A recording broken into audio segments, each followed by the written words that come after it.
Alors mes chers amis, shalom à tous. On va voir aujourd'hui la bonne gava, le bon orgueil. Parce que toutes les midotes, on doit les faire aller vers la Kadosh Baruch Hu. Le mot est dédié pour Jean-Claude David Cohen, Ben Esther Hachem. Je vous envoie une fois chez le vous en bonne santé, avec tous les relais à mon Israël. Alors écoutez bien, l'orgueil, on a dit que c'est la pire des midas. Mais il y a des fois, si c'est une mida, si c'est une qualité de force qu'Hachem nous a donnée, c'est que forcément, des fois, elle est nécessaire, des fois, elle est bonne. Regardez ce que dit le Chot Tzadikim. Agava neged hareshem meshubachat.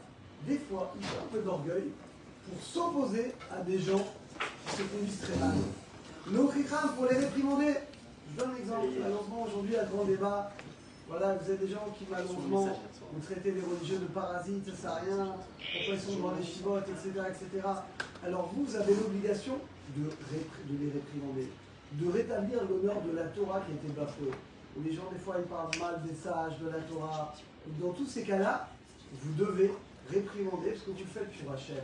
Vous réprimandez pour l'honneur, finalement, de la Torah ou du sage qui a été bafoué. Mais tzavalatov, il faut ordonner de faire le bien et de ne pas faire le mal. Des fois, les amis, on a un peu, il ne faut pas avoir honte. Des fois, tu as des gens qui font des fautes par ignorance. Tu dois leur dire. Je donne un exemple concret. Là, on était à Natalia, pour ceux qui ne savent pas. Il y a les terrains des plages mixtes. Il y a des fois des gens qui ne savent pas, et pourtant des gens qui étudient.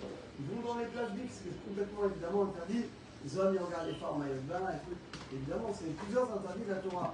Des fois, les gens disent, bon, qui je suis, je ne vais pas leur dire. Non, non, non, non, non. C'est une halakha, tu dois leur dire. Après, il faut trouver la manière, évidemment, avec gentillesse, leur expliquer, mais tu dois leur dire. On ne peut pas dire, bah moi, chacun sa vie, Dieu pour tous. Ça, c'est l'égoïsme qui dit ça. La Torah dit exactement le contraire. On est tous liés les uns aux autres. Donc tu dois, même si des fois ça demande un petit peu d'orgueil, mais de bon orgueil, de force, tu dis, mais qui je suis pour leur dire? C'est pas grave, t'es juif, c'est suffit. Même si t'es pas parfait, si on attend d'être parfait pour faire des remarques aux autres, on ne pourra jamais. Donc il faut le dire, il faut ordonner aux gens de faire le bien, d'étudier la Torah, de faire le tzedaka. Il faut leur ordonner de ne pas faire d'erreur, même quand si des fois ça nous dérange un peu. Pareil de la shonara. Des fois tu as quelqu'un de proche, enfin c'est dans ta famille, qui dit de la shonara. Alors tu peux faire la politique de l'autruche, c'est pas grave, j'ai dit rien, c'est pas ce qu'Hachem te demande, et tu es même coupable, parce que tu as entendu, et dans le ciel tu es coupable. Ou alors, tu as dit, écoute mon frère, est-ce que tu aimerais qu'on parle comme ça de tes enfants? Non, pourquoi tu parles de lui? On est tous les enfants d'Hachem. Et je vous assure, quand tu dis gentiment, comme je viens de vous le dire, ça passe. C'est pas vrai. La personne, elle va pas se vexer, c'est pas vrai, ça passe. Mais on ne peut pas ne rien dire, les amis. Si Ch'tika qui nous donne dans la race, celui qui dit rien, c'est là qu'il est d'accord. Donc il faut trouver la manière, mais il faut un bon orgueil. Ça, c'est un orgueil, les amis, qui est positif. Il faut des fois rentrer dans. Un troisième exemple, je vous donne des choses qu'on vit tous les jours.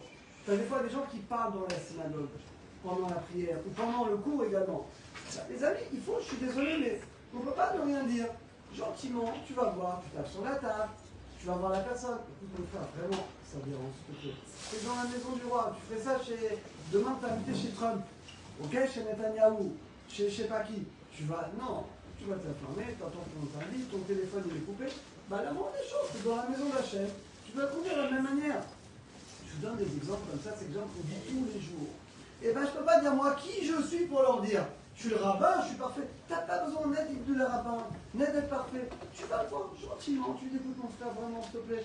Moi, tu sais, moi aussi, avant, je ne faisais pas trop. Tu dis gentiment, pas avec orgueil, mais tu lui fais la remarque. Ça, les amis, c'est un bon orgueil. C'est quelque chose, c'est pas vraiment de l'orgueil, mais il appelle ça le Chot Tzadikim, un orgueil positif. Donc il faut, des fois, il faut finalement de la force.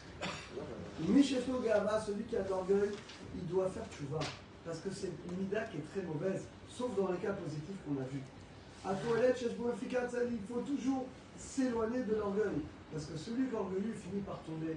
Et là, il ramène des exemples comme Paro, comme Sancheriv, les Mouchanetzar, qui ont défié Hachem, et finalement, bah, ils sont tombés. Il dit, comme on parle de la Gava, écoute finalement les paroles des Chachamim, et tu dois finalement t'en séparer.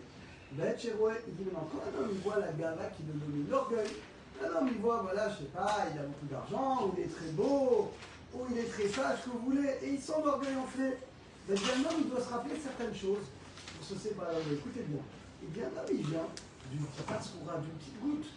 Regardez-les, même Noam, un beau comme Noam, Ben, même lui, il vient d'une petite goutte comme ça, de 1 mm sur 1 mm, une goutte putride. Il y a 47 ans et demi, c'était une petite goutte. Alors comment quelqu'un qui a une petite goutte, il peut s'enorgueillir? Et il dit à 120 ans, où est-ce qu'on va aller? On va où à 120 ans? Et bien c'est tout le même endroit, 2 mètres sur 2 mètres dans de la terre. En fait, tout ça, les amis, c'est pas pour nous angoisser. C'est pas pour nous angoisser, mais c'est pour nous rappeler, Laurent, qu'un homme, on n'est pas grand-chose. On est né, on va mourir, on doit rendre des comptes avec Hachem. Et ça va nous aider à redescendre, à ne pas tomber dans l'orgueil et à savoir finalement d'où on vient, où on est. Et la conclusion du chapitre, Weber, il dit maintenant, quelqu'un qui veut enlever l'orgueil de son cœur, alors il dit que, comment faire concrètement? Elle a dit, un homme, parce que tu avais demandé de la hier. Alors il dit, un homme qui a l'habitude de mettre des vêtements très beaux, et il doit mettre des vêtements moyens. C'est ça qu'il doit réduire. Un mec qui met une Rolex, il va mettre une montre à 200 shekels, etc. Il doit montrer des signes de bassesse, d'humilité. Il va s'asseoir pas aux endroits, il va s'asseoir tout derrière là-bas au fond de la synagogue. Il ne va pas s'asseoir avec les gens genre importants, dans la table importante. Non, il va se mettre tout au fond comme ça, devant le mur. En fait, les amis, quelqu'un qui a de l'orgueil, il doit faire un effort sur lui, s'habiller de manière moins bien, se mettre à un endroit où il ne connaît personne, face au mur de la synagogue.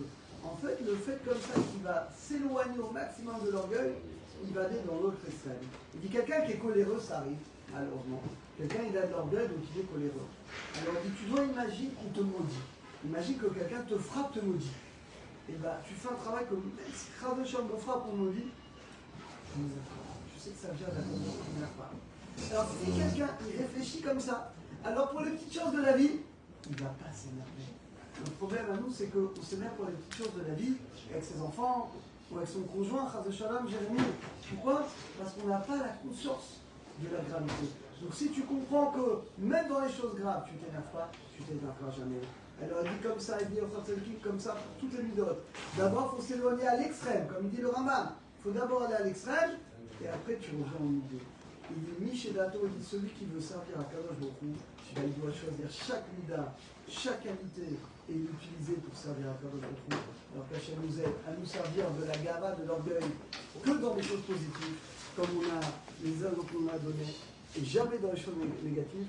Et on a toujours la conscience que les actes qu'on fait, on le fait pour Kadosh Baruch Hu et que pour lui, et on n'en a rien à faire de ce que les gens font.